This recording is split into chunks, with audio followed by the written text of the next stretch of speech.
Welcome to Lessons in Leadership. Steve Adubato with my colleague Mary Gamba. How are we doing, Mary? It's another great day, Steve. You know me, always setting those positive intentions for the day, and let's make it a great day.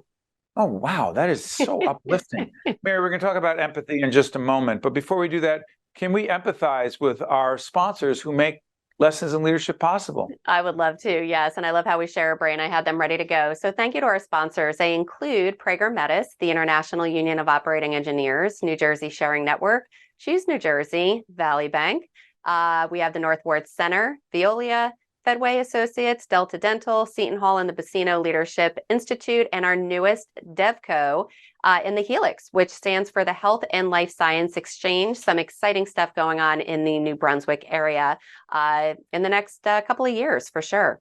Absolutely. We thank our good friend Chris Palladino, who's come on board leading the DevCo operation in New Brunswick. We'll be talking about that, all about innovation.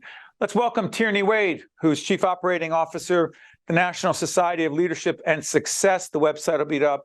Tierney, welcome to Lessons in Leadership. Thank you, Steve and Mary, for having me. You got it. Your expertise in a whole range of areas about leadership is so fascinating, but the one that really we want to focus on today, empathy.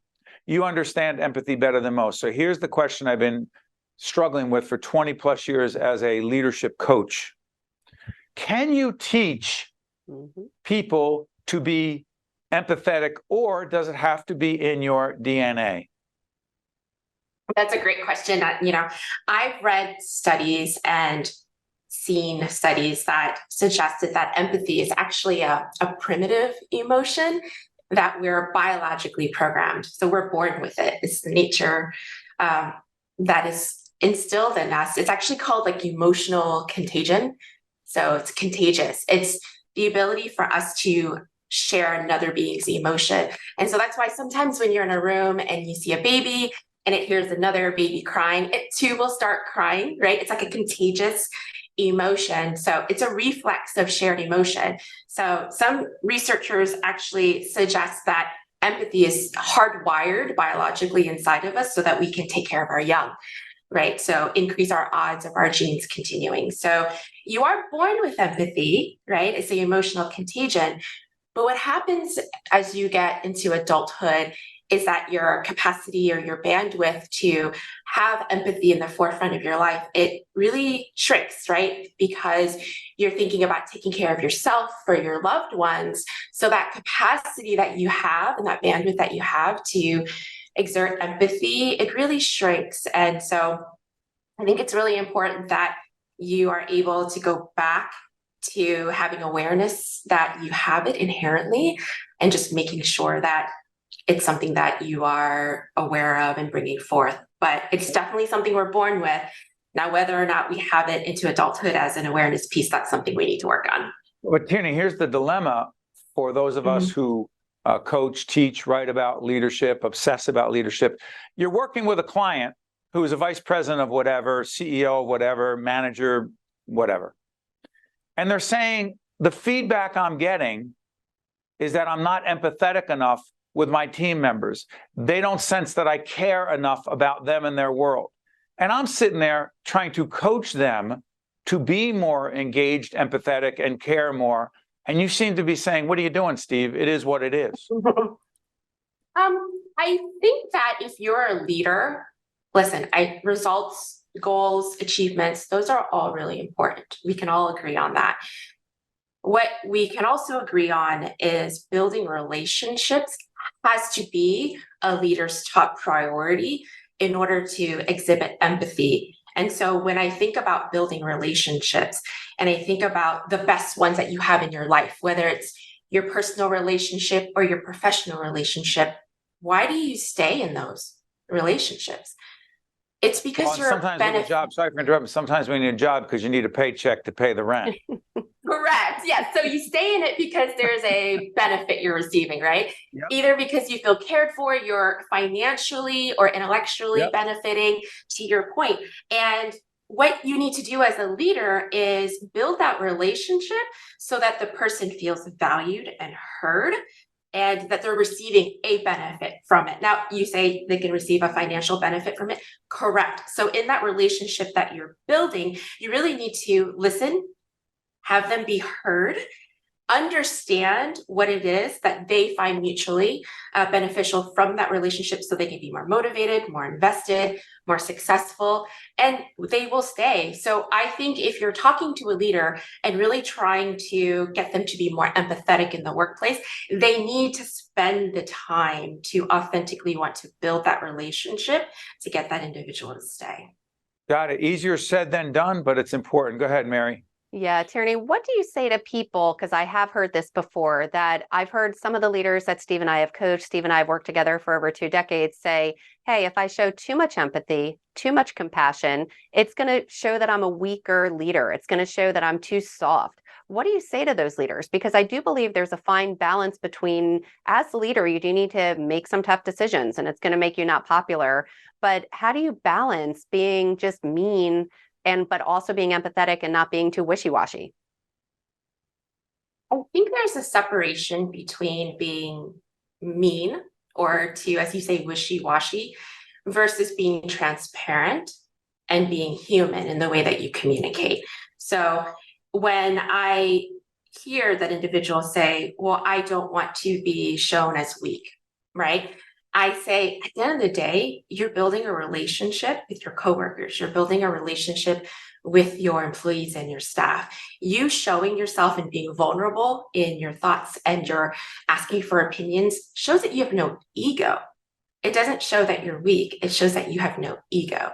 So when it goes to building that relationship with your coworkers and your employees, what I do personally is obviously I listen and I ask for their opinion.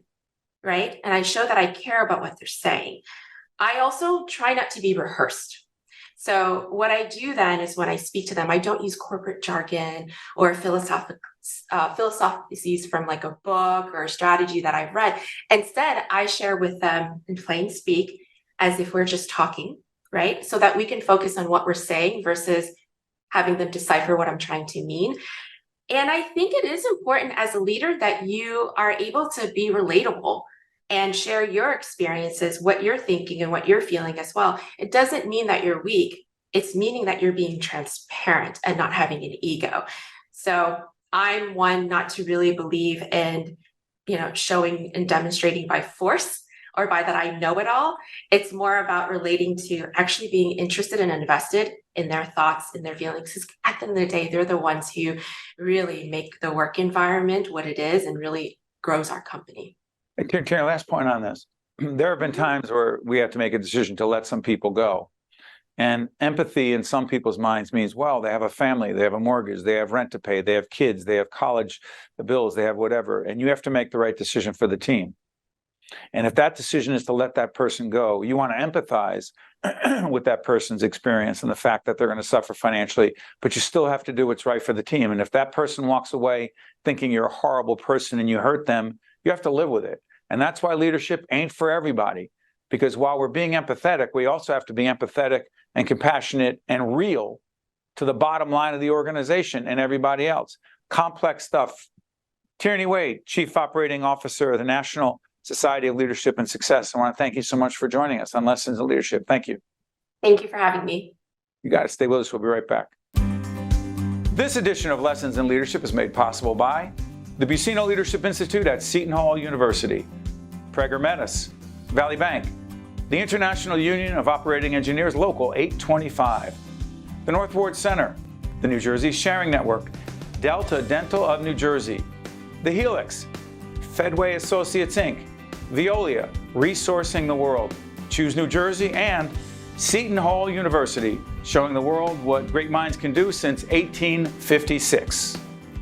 This is Mary Gamba. If you want more leadership tips and tools, log on to stand-deliver.com. That's stand-deliver.com.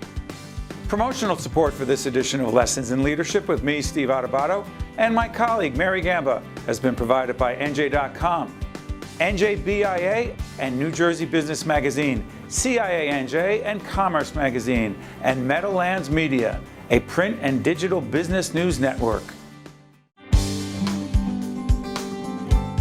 All right, Mary, now it's time. We talked about empathy. We talked about compassion.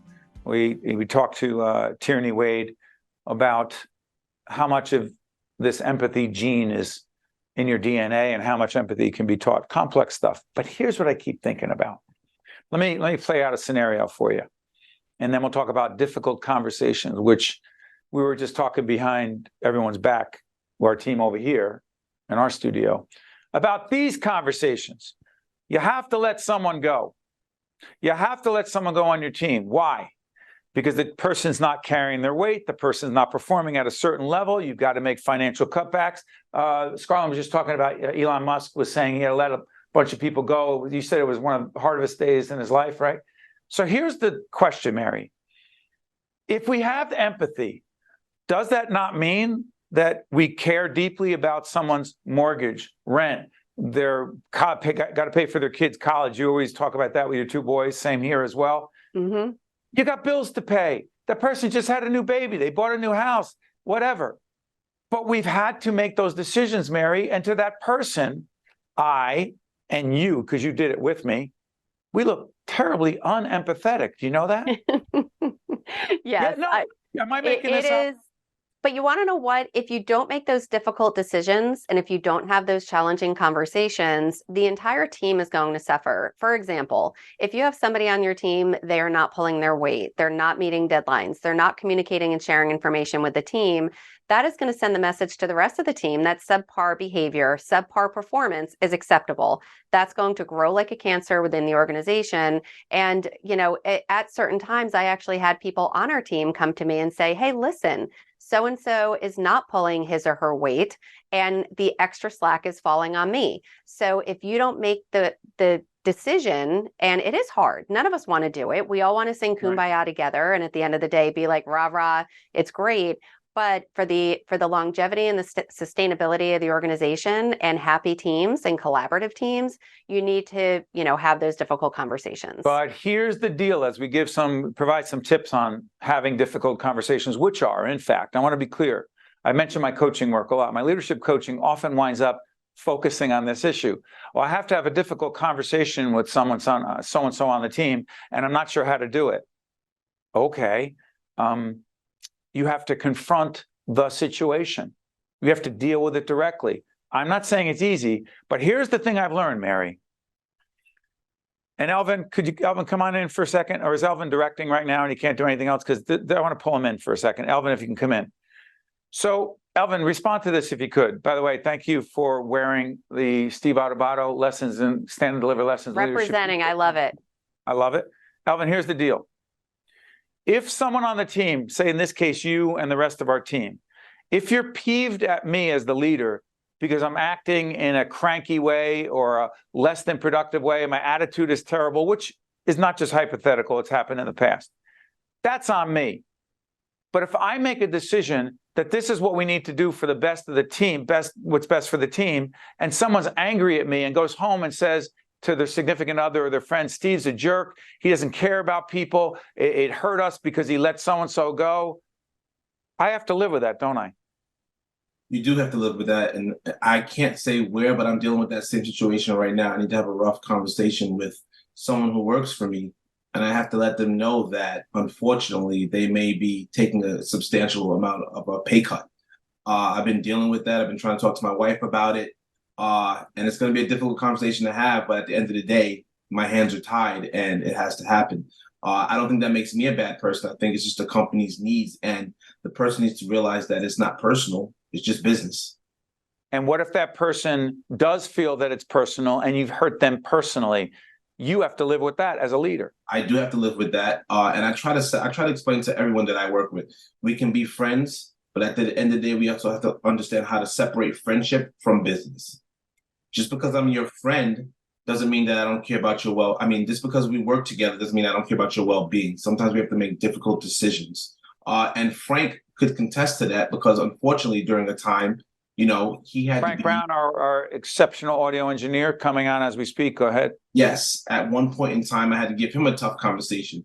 It didn't mess up our friendship, but it was just a tough conversation that needed to be had. I don't know though, Elvin. You said it didn't mess up the friendship, yet he's not turning his camera on right now.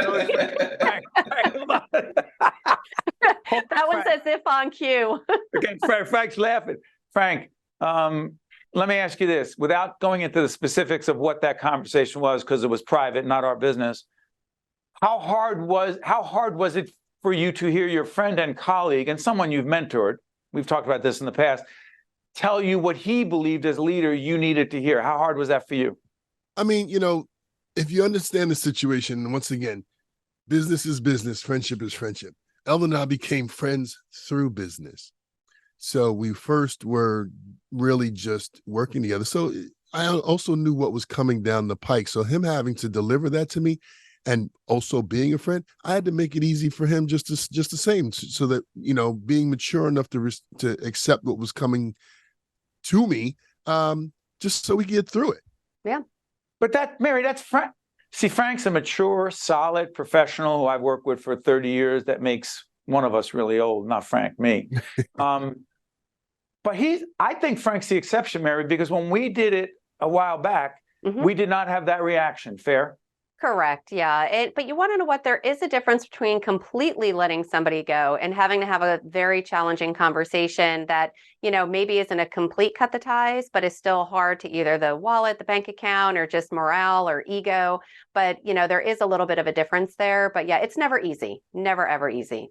All right, John, for Frank and for Elvin and for everybody, Mary, we got some tips and tools. I was just going to say the first and foremost is to empathize, right? So we'll have Sylvester put that on screen. We already talked that. Empathize. You need to empathize with that person and what you're going to say. You need to manage your emotions, right? Like sometimes it is personal, as Elvin was just talking about. You do have that personal side, but you need to manage your emotions. You want to make sure that if you are angry or upset at a situation, don't show it. But also on the flip side, if you're empathizing too much and you're really sad, the worst thing you're going to do is cry as you're letting the person know this difficult to hear news. So you need to keep your stuff together. Stay on that. Yeah. Sorry, I know we're talking about listening before I interrupt you, but let's stay on that. Alvin, you're managing your emotions. Frank is, again, the consummate professional. But if someone on the other end is not only getting emotional, that you're sharing this difficult conversation with difficult news to hear. That's what leaders do very often. But now that person is now saying things about you that are personal, but you did this and then you're terrible at that. And you're getting paid too much money. And why don't you take some of your fat salary and give it to, it's getting personal. Mary's saying, keep your emotions in check. Go ahead, Alvin. You have to keep your emotions in check, because at the end of the day, you are who you are. And me personally, I've always said this, I don't care what people say about me. It doesn't pay the bills. Alvin. I don't. I don't care what people say I have about said me. the same thing to Steve about that forever. It's not gonna kill me.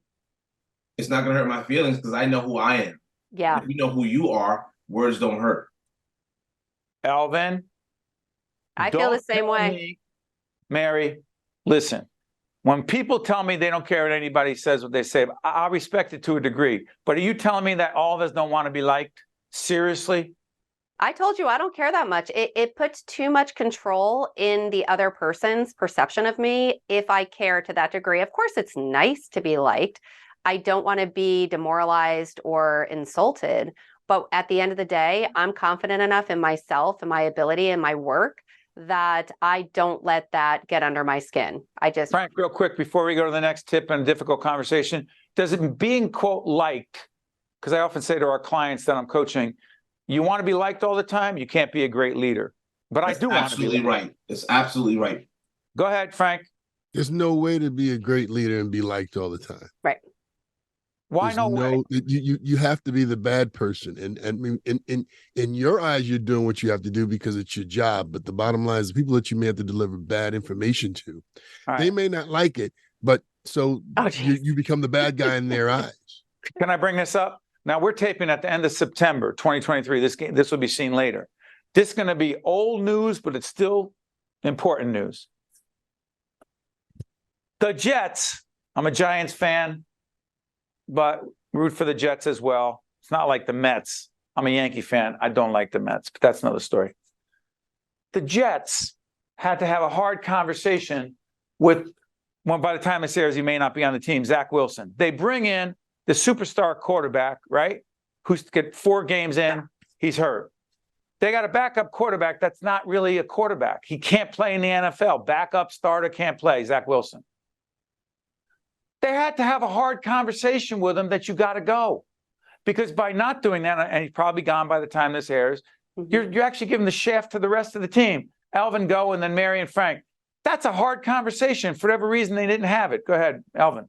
It is a hard conversation to have, but at the end of the day, if you keep this bad person on your team, he's not a bad person. He's a bad quarterback. Well, that's what I mean. If you keep this bad quarterback on your team, all it's going to do is hurt your team. Now your players aren't going to want to play. They're not going to respect the quarterback. They're not going to have any confidence in what he can do. So it's better to cut the cord now than prolong it. Cut the cord. Get him off the bus, Mary. Yeah, get them off the bus. Sometimes you need to make that difficult decision. Frank, final word, then Mary, pick back up difficult conversations. What he needs to do is find out what he's actually good at and hone in on that versus trying to play the role of something that he's not good at. So What about if it's not football? It may not be football.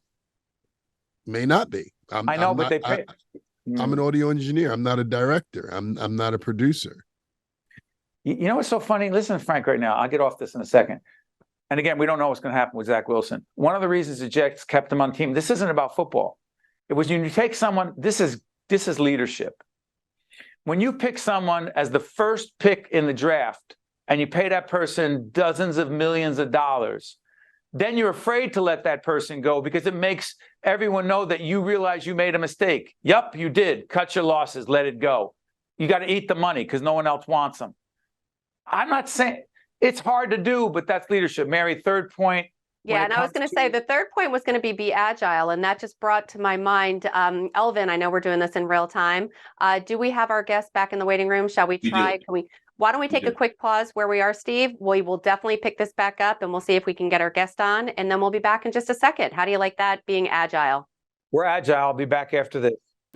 Promotional support for this edition of Lessons in Leadership with me, Steve Adubato, and my colleague, Mary Gamba, has been provided by NJ.com, NJBIA, and New Jersey Business Magazine, CIANJ, and Commerce Magazine, and Meadowlands Media, a print and digital business news network.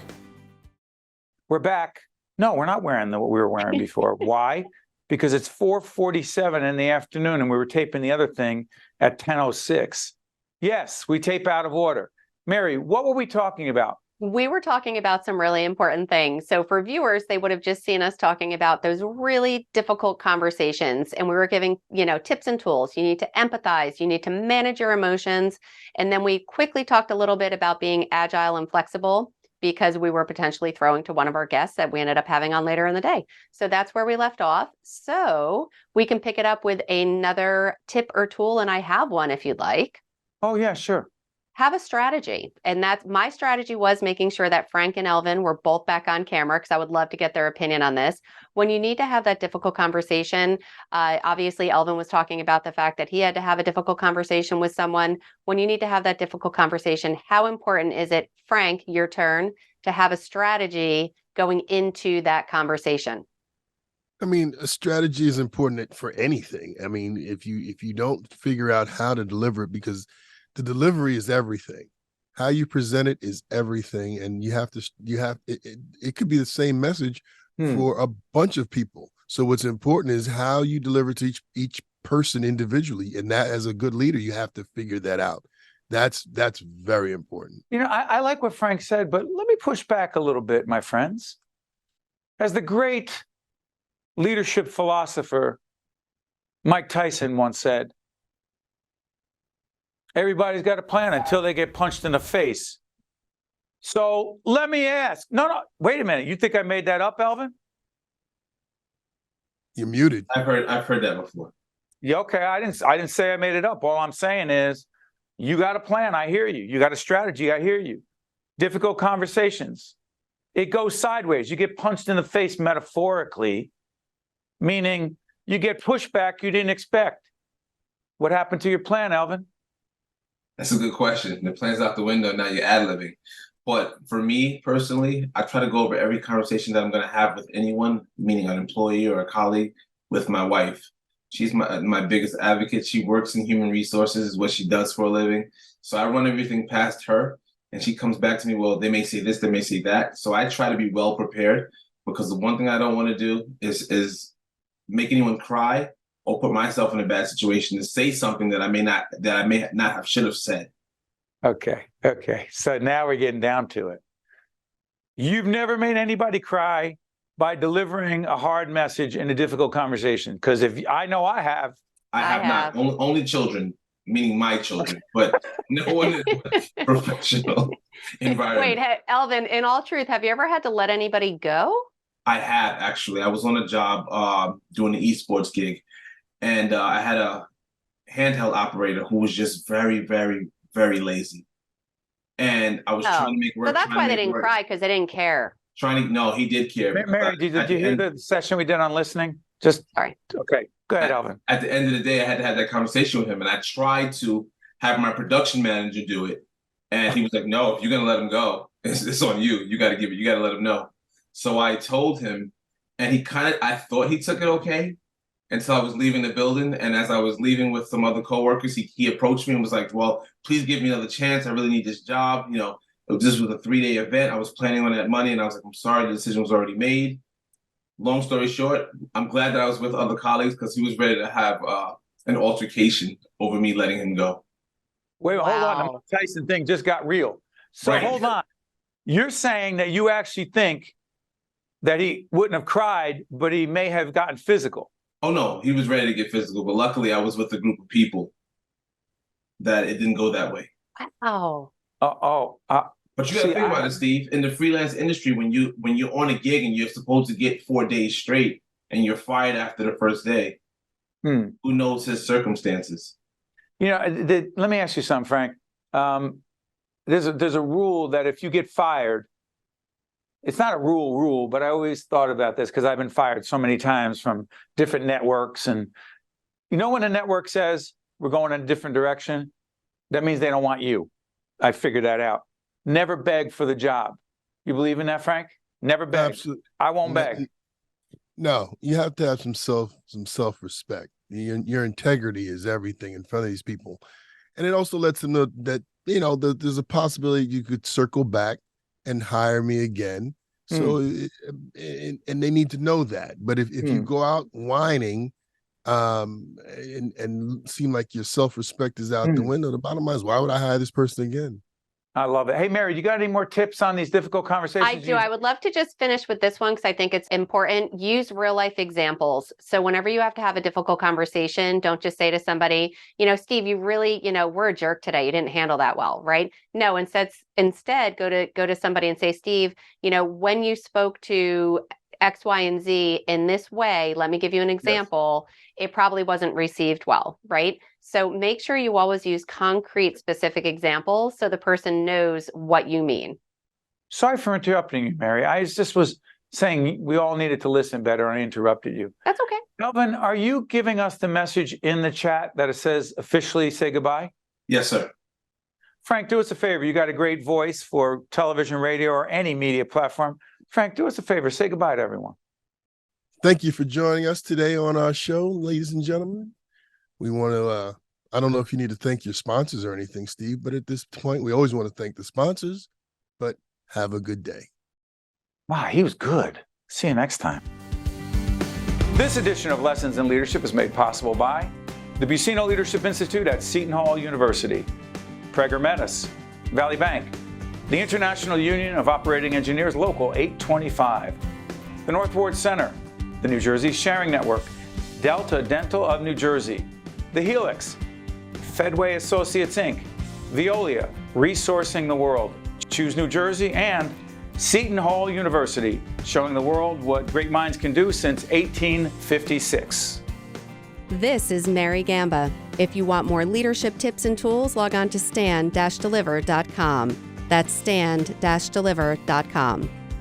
Promotional support for this edition of Lessons in Leadership with me, Steve Adubato, and my colleague, Mary Gamba, has been provided by NJ.com, NJBIA, and New Jersey Business Magazine, CIANJ, and Commerce Magazine, and Meadowlands Media, a print and digital business news network.